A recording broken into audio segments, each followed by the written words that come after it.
불교의 상징이 뭡니까? 연꽃이지요. 이 우주의 어떤 법을 말하는 거지요. 또 여러분, 이슬람교는 초승달을 상징합니다. 이 초승달을 왜 상징하느냐 하면 초승달은 새로운 시작을 알리지 않습니까? 오스만 터키의 창시자인 사람이 꿈속에 초승달을 봤다.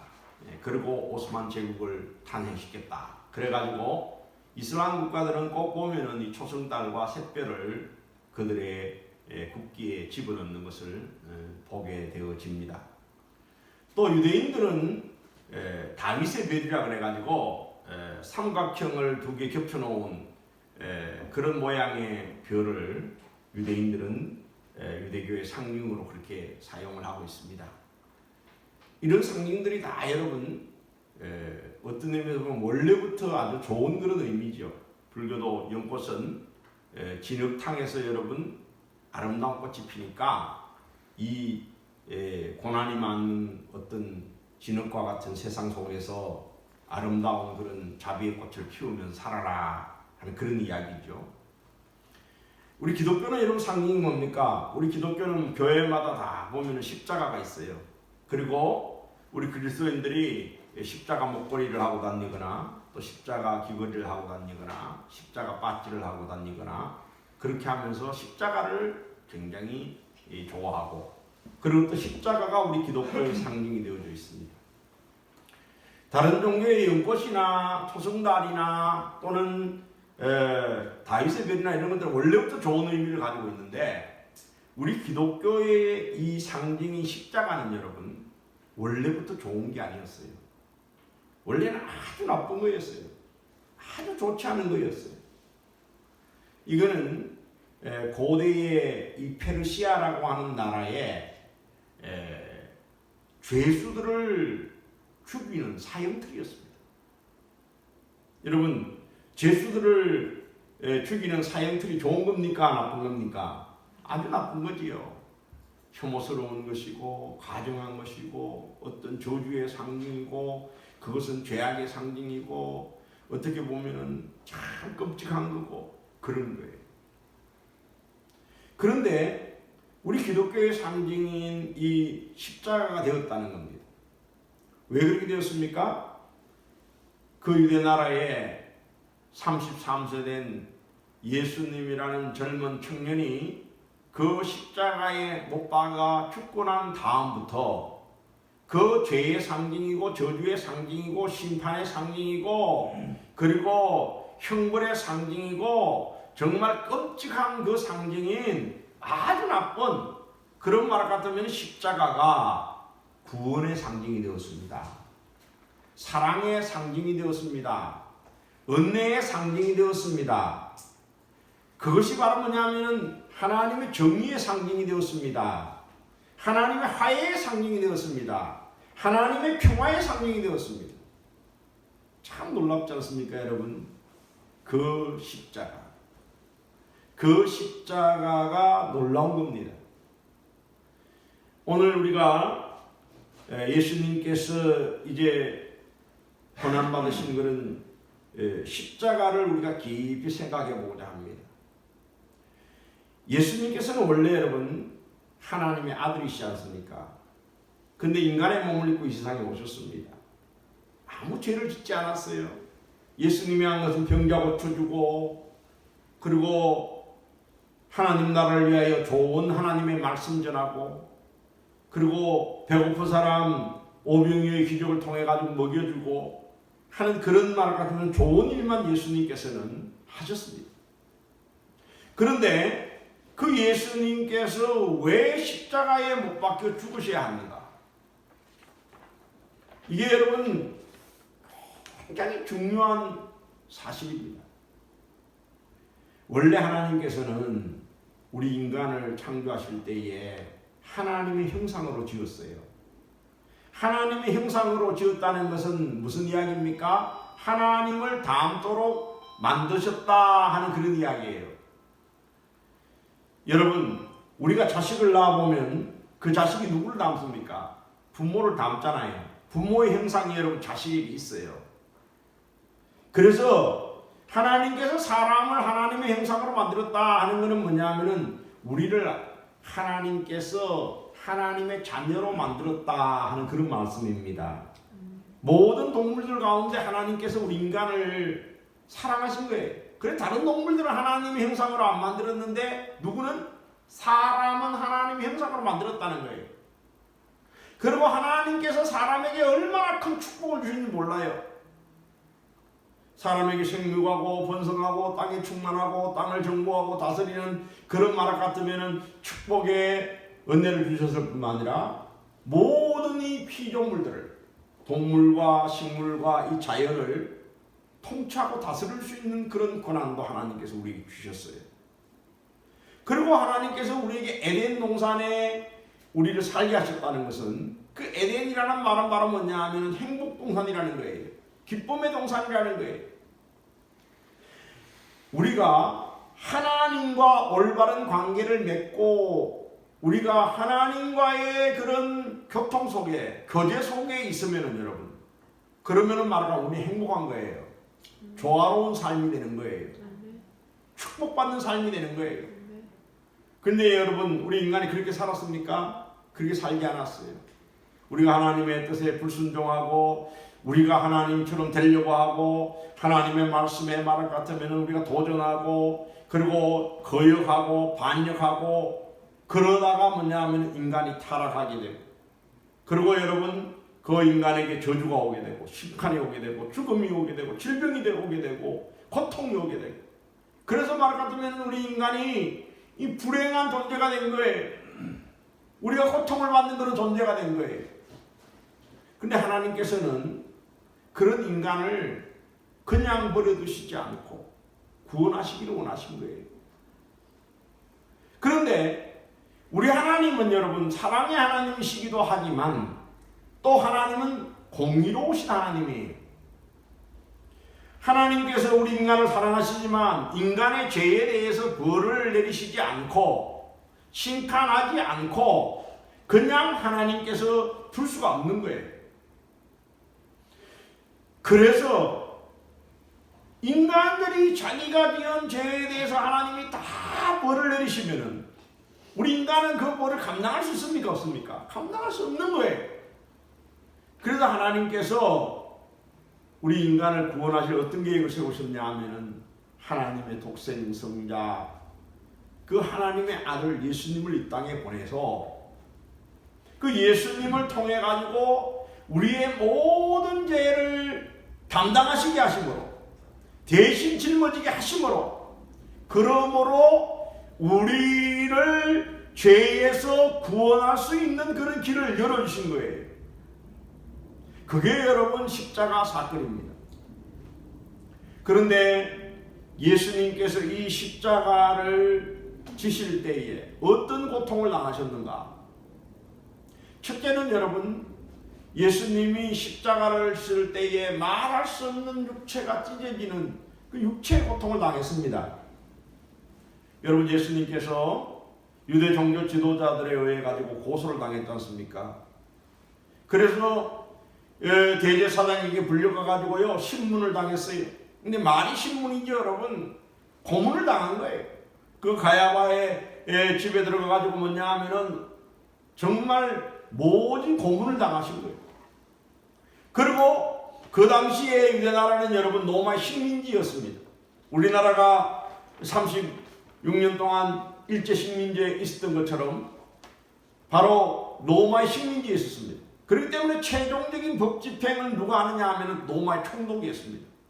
특별히 중범죄에 대한 집행은 여러분 더더욱 로마 총독이 했습니다. 로마는 여러분 뭐가 유명합니까? 법으로 유명하지 않습니까? 그러니까 철저하게 뭐냐면 법으로 세상을 지배하려고 했던 그런 나라예요. 그래서 법 집행에 굉장히 엄격하게 그렇게 했던 겁니다. 대제사장과 그리고 그 유대 종교 지도자들이 예수님을 고소하고 그 빌라도 총독에게 넘겼어요. 그 죄명이 뭡니까? 자기가 하나님의 아들이라고 그랬다는 거예요. 그것을 뭐냐 하면 신성모독이라고 그렇게 그들은 생각한 거예요. 두 번째는 예수님께서 말하자면 타락한 성전 체제에 대해서 비판하시면서 이 성전을 헐라 내가 사흘 만에 다시 지으리라 그렇게 말씀했어요.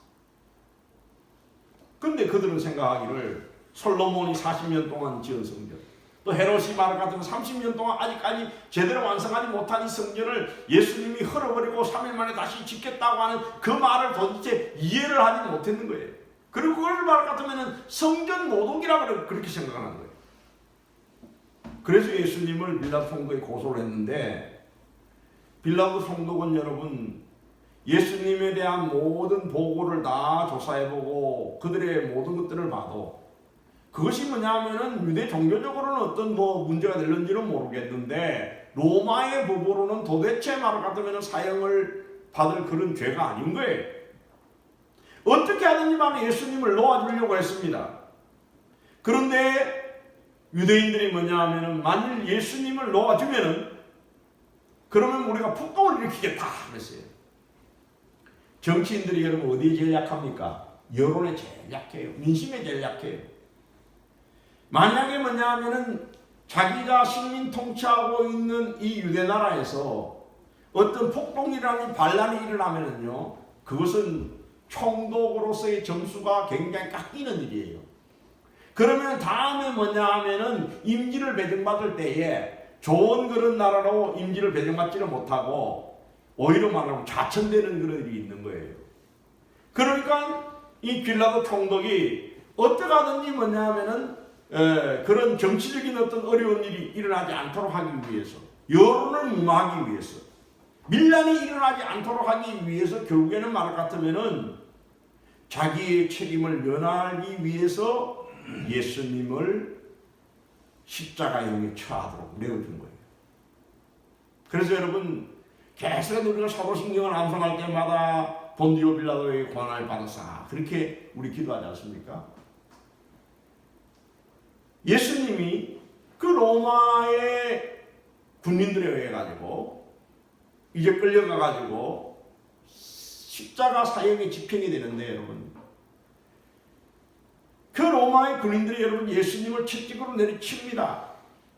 근데 로마의 군인들이 채찍으로 내리칠 때 그 채찍에는 여러분 그 가죽끈 끝에 뭐가 달려 있었냐면요, 이 뼈조각 같은 게 달려 있었어요. 아주 날카로운 뼈조각이요. 그 이 채찍으로 말하면 예수님의 몸을 휘치면은 뭐냐 하면은 살점이 뚝뚝뚝뚝 떨어져 나가는 거예요. 그 얼마나 그것이 여러분 육체적으로 고통스럽겠습니까? 그리고 그 무거운 십자가를 지고 어디에 가셨습니까? 골고다까지 가신 거예요. 예수님께서는 오랫동안 금식도 하시고 또 예수님께서는 고문도 당하시고 또 채찍에 맞으시고 피 흘리시고 그렇게 했기 때문에 몸이 탈증이 돼가지고 여러분 제대로 그것을 짊어지고 갈 수가 없었습니다. 그래서 가다가 쓰러지면은 또 로마 병력들이 여러분 채찍을 내리치고 그러면 여러분 다시 일어서서 각오했습니다. 나중에는 쓰러도 못 일어나니까 그 로마 군인들이 여러분 구레네 시몬이라는 사람을 데리고 와가지고 예수님의 십자가를 대신 지고 가도록 그렇게 하지 않습니까? 근데 그 구레네 시몬이 예수님의 십자가를 대신 질 때는 자기도 영문도 모르고 또 억울하게 졌지만은 그 구레네 시몬이 나중에 알고 보니까 그 십자가가 자기의 죄를 위해서 주님께서 당하신 십자가라는 것을 알고 나니까 그런 데를 받게 된 거예요. 그리고 구레네 시몬의 가정이 여러분 큰 축복을 받게 되는 걸 우리가 보게 되어집니다. 그리고 예수님께서 여러분 머리에 가시관 쓰시고 그리고 온몸에 채찍 맞으시고 그리고 말 같으면은 그 십자가 형틀에 누워가지고 양손에 못이 박히셨습니다. 여러분 우리가 바늘에 찔려도 아픈데 그 대못이면 말 같으면 꽝꽝꽝 예수님의 그 못에 손에 받친 거예요. 그리고 양발에 못이 받치고 그리고 말 같으면 높이 세워졌습니다. 그리고 말 같으면 구덩이 파놓은데 거기에다가 십자가를 세우는 거예요. 그 십자가가 쿵 하고 세워질 때 여러분 그 찢어지는 손, 그 말아간 찢어지는 발 얼마나 고통스러웠겠습니까? 예수님께서 당하신 이 육체적인 고통은 우리가 져야 할 모든 질고를, 우리가 져야 할 모든 형벌을, 우리가 감당해야 될 모든 죄값을 예수님께서 대신 감당하신 거예요. 예수님께서 참으로 목이 마르고, 그래서 말하자면 혓바닥은 말려 들어갑니다. 너무너무 고통스러운데 바로 뭐냐면은 그 옆구리에 창이 찔러서 물과 피를 다 흘리시면서 죽으셨습니다. 그러니까 예수님의 십자가는 바로 뭐냐면은 우리 인간이 겪을 수 있는 육체적인 고통을 가장 극대화해서 가장 처참하게, 가장 끔찍하게 당하신 거예요. 이 육체적인 고통뿐만 아니었습니다.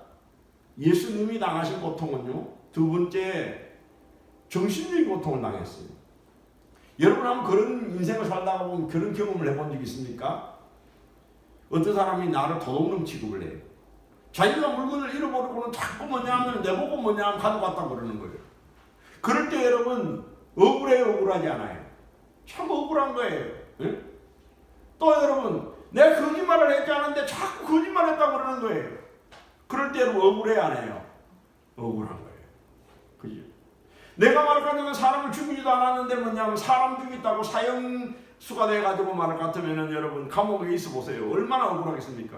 화성에서 여러분 옛날에 살인사건이 나가지고 막 난리가 났잖아요. 그 어떤 사람이 한 사람이 뭐냐 하면은 잡혀가가지고 고문을 당해가지고 하도 고문을 하니까 뭐냐 하면은 허위 자백을 한 거예요. 그러니까 평생 살았잖아요. 근데 나중에 말할 같으면은 그 화성 살인범이 나타났잖아요. 응? 자기가 감옥에서 화성에서 내가 사람을 여러 명 죽였다. 그래가지고는 뭐냐 하면은 발칵 뒤집었잖아요. 그 사람 얼마나 억울했겠어요. 세상에 여러분 그런 억울한 사람이 한두 명이었습니까? 여러분 죄가 없는데 죄를 뒤집었을 때에 그 억울한 그 정신적인 고통, 그 마음의 고통은 말할 수가 없는 거예요. 예수님이 여러분 무슨 잘못을 했습니까? 예수님이 죄를 지었습니까? 예수님이 아무런 잘못이 없습니다. 예수님이 땅에 오셔서 병자 고쳐주고 배고픈 사람 먹여주고 그리고 말고 하나님 나라의 복음 전하고 선한 일에 힘쓰고 하나님의 그런 뜻을 실천하며 살았습니다. 그런데 말하면 이 예수님께서 완전 극악무도한 그런 나라 같으면은 사형수가 된 거예요. 죄수가 된 거예요. 모든 죄를 뒤집어 쓴 거예요. 그리고 말하자면 예수님은 십자가에 달려있는 거예요. 근데 예수님만 달려있는 게 아니에요. 예수님 양편에는 말할 같으면은 살인 강도들이 말할 같으면은 달려있는 거예요. 그 죄수들 가운데 여러분 달려있으면서 주님이 당하시는 정신적인 고통은 말할 수가 없는 거예요. 사람들은 조롱합니다. 네가 하나님의 아들이라면은 한번 네 스스로를 한번 구원해봐라. 너도 구원하지 못하는 거지 어떻게 세상을 구원하겠다고 말하느냐. 그러면서 말하면 멸시합니다. 조롱합니다. 천대합니다. 그때 예수님이 여러분 얼마나 정신적으로 힘들었겠습니까? 얼마나 마음이 아프셨겠습니까? 그리고 고통을 당하시고 누구를 위해 당하신 거예요? 내 죄를 용서해 주시기 위해서, 내 죄값을 치르기 위해서 예수님이 대신 죄를 뒤집어 쓰신 거예요. 그러고는 말 같으면 그 모든 고통을 당하신 거예요. 세 번째 예수님이 당하신 것들은 여러분 영혼의 고통입니다. 오늘 우리가 여러분 읽은 이 말씀에 보면은 예수님께서 십자가에서 엘리 엘리 나마 사닥탄이라고 그렇게 외쳤다 그랬어요. 이 말은 여러분 히브리어와 아람어의 음력을 따가지고 한 그런 말씀입니다. 시편 22편 1절의 말씀을 가지고 예수님께서 하나님 앞에 절규하며 부르짖는 거예요. 그 말의 내용이 뭡니까? 나의 하나님 어찌하여 나를 버리십니까? 여러분 부모에게 버림받은 자식의 마음만큼 여러분 참 아픈 마음이 없어요. 그래서 여러분, 고아들 가운데 많은 사람들이 뭐 배가 고프고 사는 게 힘들어서 그게 힘든 게 아니라 왜 내 부모가 나를 버렸을까? 나는 왜 부모에게 버림을 받았을까? 하는 그 말 같으면 정신적인 고통, 영혼의 고통 때문에 그 말할 수 없는 그런 어려움을 당한다 그러잖아요. 그래서 말 같으면 때로는 그 고통을 참지 못해서 자기 자신을 스스로 말 같은 몸을 칼질을 하고 담배불로 찢으면서 뭐냐면 자학을 하기도 하고, 또 뭐냐면 그 고통이 해결이 안 되면 여러분 어떻게 해요? 그러면 말 같으면 때로는 뭐냐면 삶을 포기하는 사람 있다는 거예요. 여러분, 내가 나를 낳아주시고 있는 부모, 나를 말 같으면 키워준 그 부모로부터 내가 사랑을 받고 있다는 그것이 여러분 우리에게는 얼마나 행복한 거예요. 얼마나 감사한 거예요. 그런데 오늘 바로 뭐냐면 예수님은 이 십자가에서 잠시 잠깐만이지만 뭐냐면 하나님께 버림받는 경험을 하는 거예요. 예수님은 여러분 창세전부터 하나님과 함께 하셨습니다. 하나님과 함께 동거하시고 하나님과 함께 동행하시고 하나님과 함께 동력하시고 온전히 하나님과 한마음 한뜻이 되어서 그렇게 사신 분이에요. 그리고 이 세상에 오셔서도 마찬가지입니다. 모든 공생의 모든 여정 동안에 아버지 하나님의 뜻을 따라서 아버지 하나님의 사랑을 받으면서 그렇게 예수님께서는 모든 일들을 감당하셨습니다. 그런데 이 십자가에서는 말 같으면 하나님의 버림을 받는 거예요. 고통 가운데 버림을 받는 거예요. 죽음 가운데 버림을 받는 거예요. 왜 하나님께서 그렇게 사랑하는 독생성자 예수님을 버리셔야 했습니까, 여러분? 그것은 바로 뭐냐 하면은 죄인인 우리를 선택해 주시기 위해서 하나님께서 자기의 아들 예수님을 버리셔야 했던 겁니다. 하나님께서 하나님과 우리와의 끊어진 관계를 연결하시기 위해서 누구를 버리셨어요? 예수님과의 관계를 끊으셔야 했어요. 이 예수님과의 관계를 끊으실 때 예수님의 영혼은 너무너무 그 순간이 여러분 고통스러운 거예요. 그래서 엘리 엘리 라마 사박다니 나의 하나님 나의 하나님 어찌하여 나를 버리십니까? 주의하는 거예요. 여러분, 그때 하나님께서 뭐라고 말씀하시겠습니까? 사랑하는 내 아들 예수야, 내가 너를 버려서 이 죄인들을 구원하기를 원한다. 내가 너를 바라보면 잠시 너와 관계를 끊어서 이 죄인들과 내가 관계를 회복하기를 원한다. 여러분, 예수님이 누구 때문에 그렇게 버림을 받고 고통을 받고 여러분 아픔을 겪어야 했습니까?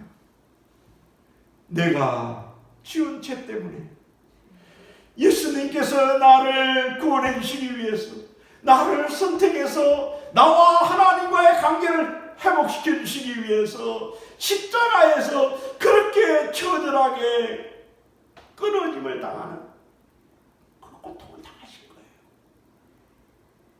그래서 우리와 하나님과의 관계를 회복시켜 주시고 연결 주시게 해주시고 죄인으로서 영원히 죽을 수밖에 없고 심판받을 수밖에 없고 저주받을 수밖에 없고 영원히 버림받을 수밖에 없는 우리를 어떻게 했어요? 하나님과의 관계를 맺어주신 거예요. 우리가 하나님의 자녀가 되게 해주신 거예요. 여러분, 우리가 예수님이 아니면 여러분 구원받을 수 있나요 없나요? 구원받을 수 없는 거예요. 죄 씻음 받을 수 있나요 없나요? 없는 거예요. 우리가 하나님의 자녀가 될 수 있나요 없나요? 예수님이 아니고는 여러분 우리가 하나님의 자녀가 될 길이 없는 거예요.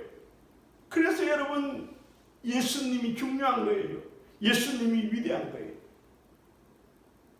여러분, 우리가 여러분 뭐 착하고 우리가 어질고 우리가 잘나서 여러분 하나님의 자녀가 된 게 아니에요. 우리는 죄인이고 우리는 허물 많고 우리는 교만하고 우리 욕심도 많고 우리는 더럽고 추악한 그런 인생이지만은 하나님께서 우리를 사랑해 주셔서 예수님의 그 모든 십자가를 통해 가지고 우리를 구원해 주신 거예요. 우리를 건져 주신 거예요. 그것이 바로 뭐냐 하면 하나님의 은혜.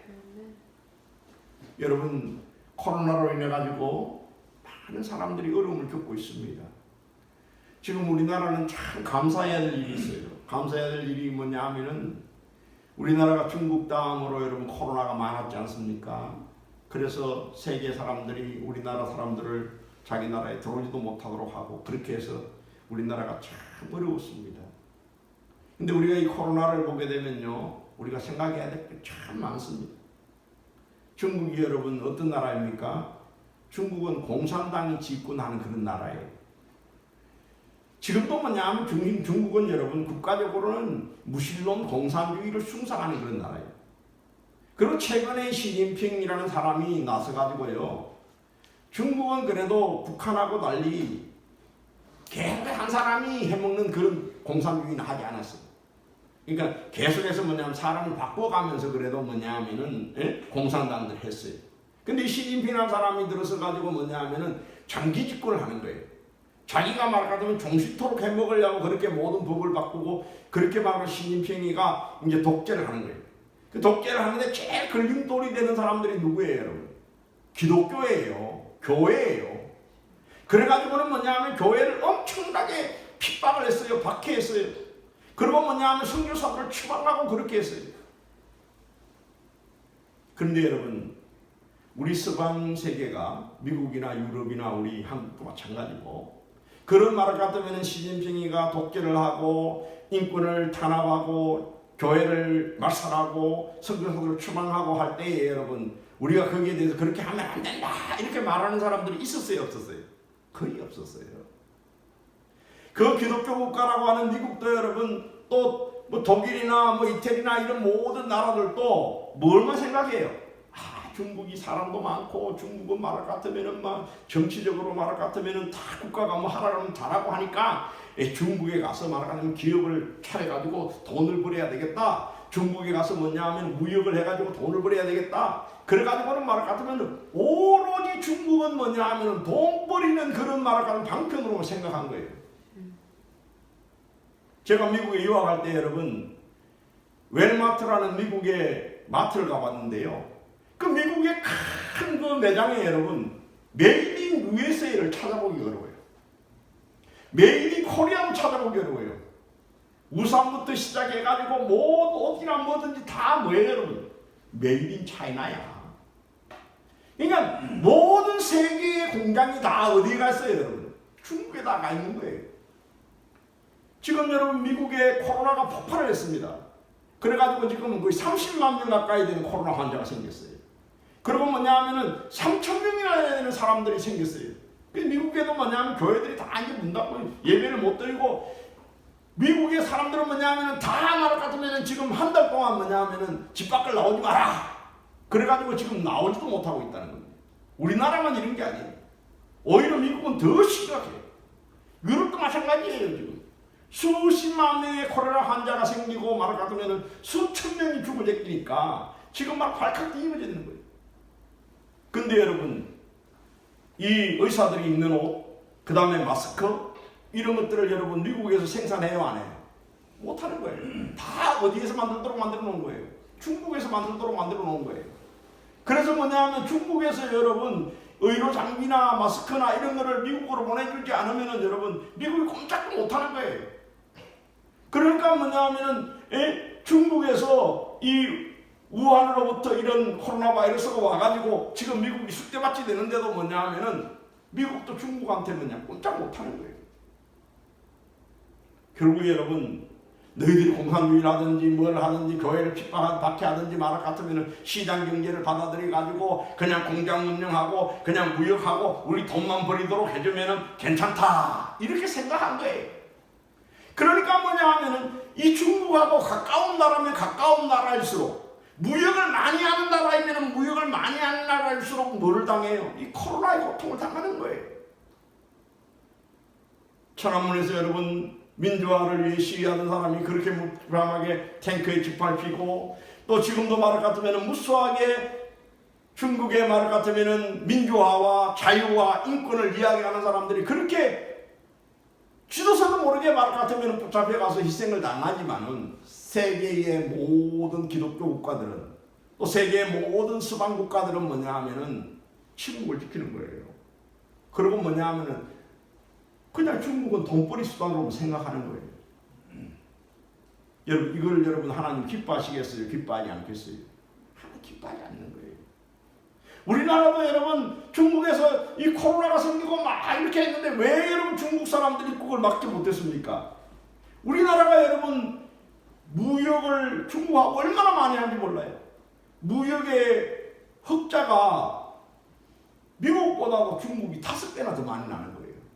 그러니까 뭐냐 하면 정부에서 여러분 중국과의 관계를 딱 이렇게 끊을 수가 없는 거예요. 그리고 코로나가 이렇게 말할 것 같으면 심해질 줄은 알지를 못했던 거예요. 이렇게 오래 갈 줄은 생각 못했던 거예요. 그냥 신종플루나 사스나 메르스처럼 그렇게 그냥 지나가는 전염병이겠지 생각했지, 이렇게 말할 것 같으면 심각할 줄을 생각을 못했던 거죠. 우리가 여러분 지금 이 국면에서 깊이 생각해야 될 게 있습니다. 경제가 전부가 아니에요, 여러분. 돈이 전부가 아니에요. 우리 욕심 부리고 살면 안 돼요. 이 코로나는 우리에게 분명하게 그 경종을 울려주는 거예요. 돈이 최고가 아니야. 경제가 최고가 아니야. 무역이 최고가 아니야. 너희들이 아무리 하려고 그래도 눈에 보이지 않는 이 코로나라는 작은 바이러스 하나가 여러분 비행기를 다 멈춰버리잖아요. 공항을 다 멈춰버리잖아요. 세계의 모든 여러분 그런 나라 같은 경제를 지금 다 올스톱시켜버리잖아요. 사람이 여러분 계획을 세우고 뭐를 하고 말 같으면은 뭐 대단한 그런 예산을 세우고 한다 할지라도 여러분 하나님이 그만둬! 그러면 여러분 다 끝나는 거예요. 그렇기 때문에 우리는 여러분 이 코로나를 보면서 우리는 생각해야 될 게 있습니다. 아, 우리 인간이 겸손해야 되는구나. 우리가 더 진지해야 되는구나. 우리가 더 하나님 앞에 무릎을 꿇어야 되는구나. 생각하시게 되길 바랍니다. 여러분, 사실 우리는 너무나도 좋은 시대에 살았어요. 지난 우리가 6.25 전쟁 이후에 여러분 거의 한 60년, 70년 동안 우리나라는 여러분 어떤 세월을 지냈습니까? 전쟁 없는 평안한 시대를 지냈어요. 또 말 같으면은 큰 전염병이 없었어요. 사스나 메르스나 이런 것들이 잠시 지나갔지만 그래도 말 같으면 우리가 큰 어려움을 겪지 않았던 거예요. 그게 한 70년 동안 어떤 의미에서 보면 경제는 성장했고, 그리고 말 같으면은 전염병도 크게 없었고, 너무나도 평안한 그런 시대를 우리가 살아온 거예요. 한국 초대교회의 역사를 보게 되면은 여러분, 1895년도에 그때 우리 기독교가 막 들어왔을 때입니다. 그때 기독교가 막 들어왔는데 에비슨 선교사가 제중원을 세워가지고, 그래서 말하자면 서양 의사들이 선교사들이 와가지고 선교를 하고 할 때 그때인데, 그때 여러분 콜레라가 우리나라에 창궐을 했어요. 그래가지고 몇 명이 죽었냐 하면은 지금 우리 이 코로나 때문에 여러분 한 170명 정도 죽었는데도 난리지 않습니까? 근데 그때는 여러분 콜레라가 돌아가지고 호열자라는 게 돌아가고 5,000명이나 되는 사람이 죽었어요. 근데 그전까지는 뭐냐면 사람들이 이런 콜레라가 돌고 이렇게 하면은 이게 귀신이 붙어가 그렇다. 그러니까 귀신 쫓고 말 같으면은 구타하고 막 그렇게 했어요. 근데 이게 여러분 귀신 쫓고 구타한다고 이게 될 일이에요? 서양 의사들이 와가지고 이 콜레라라는 것은 귀신이 들어가서 그런 게 아니고 우리 눈에 보이지 않는 미세한 그런 말 같으면은 병균이 우리 몸속에 들어가가지고 이렇게 하는 거야. 그렇기 때문에 이런 콜레라가 걸리면 어디로 와야 돼? 병원으로 와야 돼. 그래가지고 사람들이 병원에 갔어요. 그러니까 많은 사람들이 고침을 받았어요. 근데 여러분 기독교인들도 가고 안 믿는 사람도 갔어요. 근데 여러분 기독교인들이 어떻게 했는지 알았어요? 선교사님들이 병원을 운영하니까 기독교인들이 먼저 치료를 받을 수 있는데도 기독교인들이 이렇게 했다는 거예요. 안 믿는 사람부터 먼저 고쳐주세요. 우리는 예수님 믿었으니까 우리는 지금 말하는 콜레라 걸려 죽어도 우리는 천국 갑니다. 그러니까 우리는 그냥 선교사님 그냥 드시고 안 믿는 사람부터 먼저 고쳐주세요. 그래가지고 선교사님들이 여러분 안 믿는 사람부터 먼저 고쳐줬다는 거 아니에요. 그래서 여러분 그 콜레라 전염병이 돌고 난 다음에 많은 사람들이 예수님을 믿고 그리고 말 같으면 복음 전도가 되고 교회로 찾아오게 되고 그런 놀라운 역사가 나타났다는 거예요. 또 여러분 한 10년 후에 또 말 같으면은 여러분 전염병이 돌았어요. 또 10년 후에 돌았어요. 그러니까 10년 주기로 해가지고 옛날에는 말 같으면 그런 전염병이 계속 돌았는데 그때마다 말 같으면 교회는 그런 전염병을 통해 가지고 오히려 이웃 사랑을 실천하고 오히려 복음 전도를 하고 그러면서 사회적인 신뢰를 얻었다는 거 아닙니까? 그렇게 전염병을 가지고 싸우면서 그리고 복음을 전하면서 세상의 사랑을 실천했던 교회가 나중에 말 같으면은 일제와 싸우면서 독립운동을 하고 신사참배를 거부하면서 그러면서 말 같으면은 민족운동을 하면서 그러면서 대한민국을 이끌어왔다는 거 아닙니까? 여러분 우리가 지금 이 코로나에 걸려서 많은 사람들이 쓰러지고 죽어가는 어떤 이런 현상들을 우리가 보면서 우리는 깊이 생각해야 될 줄 믿습니다. 지금 예수님이 우리에게 원하시는 게 뭘까 여러분 생각해 볼 수 있게 되기를 바랍니다. 예수님은 우리의 모든 죄를 다 예수님께서 뒤집어 쓰시고 십자가에 못 박혀 죽으심으로 우리를 구원해 주셨습니다. 그러면 우리가 여러분 예수님 믿는 사람이라 우리가 어떻게 해야 되겠습니까? 우리 민족이 지은죄, 우리 이웃이 지은죄, 이 백성이 지은죄, 이 지구촌의 말 같으면 우리 인류가 지은 모든 죄를 우리가 여러분 뒤집어 쓰고 예수님의 십자가의 정신으로 예수님의 십자가의 마음으로 우리가 돌아가서 여러분 우리가 하나님 앞에 회개해야 될 줄 믿습니다. 하나님 우리 인간이 너무 교만했습니다. 우리 인간이 너무 탐욕이었습니다. 우리 인간이 너무 물질적이었습니다. 우리 인간이 너무 엄란하게 살았습니다. 우리가 너무 부족했습니다. 하나님 우리를 용서해 주세요. 내가 죄인입니다. 내가 잘못했습니다. 나를 용서해 주시고 우리 자녀들을 용서해 주시고 이 나라의 민족을 용서해 주시고 이 백성을 용서해 주셔서 이 재앙과 이 질병과 이 환난을 떠나가게 하여 주시옵소서. 우리가 함께 하나님 앞에 간절히 기도합니다. 여러분 이걸 여러분 무슨 대통령에도 해결해 줄 수가 있어요. 트럼프 대통령이 해결해 줄 수 있어요. 영국 엘리자베스 여왕이 해결할 수 있어요. 교황이 해결할 수 있어요. 아무도 여러분 이 코로나 재앙을 해결할 자가 없는 거예요. 지금. 치료제도 없고 백신도 없는 거예요. 누가 해결해 줄 수 있습니까? 하나님이 해결해 줄 수 있는 거예요. 예수님이 해결해 주실 수 있는 거예요. 여러분 우리가 넘어서 보면 여러분 피조물이 탄식하면서 예수님을 기다리고 있다고 그랬어요. 지금 이 세상에 여러분 고통 가운데 죽어가는 그런 많은 영혼들이 여러분 탄식하면서 예수님을 기다리고 있는 거예요. 예수님이 오셔야 합니다. 예수님 오시옵소서. 예수님 오셔서 이 땅을 고쳐주시옵소서. 예수님 오셔서 이 땅을 구원해 주시옵소서. 예수님 오셔서 이 땅을 회복시켜 주시옵소서. 그러지 않고는 여러분 이 코로나 때문에 여러분 사람이 죽어가는 것만에 경제도 죽고 모든 게 지금 다 죽게 됐어요. 우리가 정말 그리스도인으로서 우리가 예수님의 십자가를 붙들고 정말 기도할 수 있는 그런 하나님의 사람들 다 될 수 있게 되기를 주님의 이름으로 축원합니다. 기도하십시다.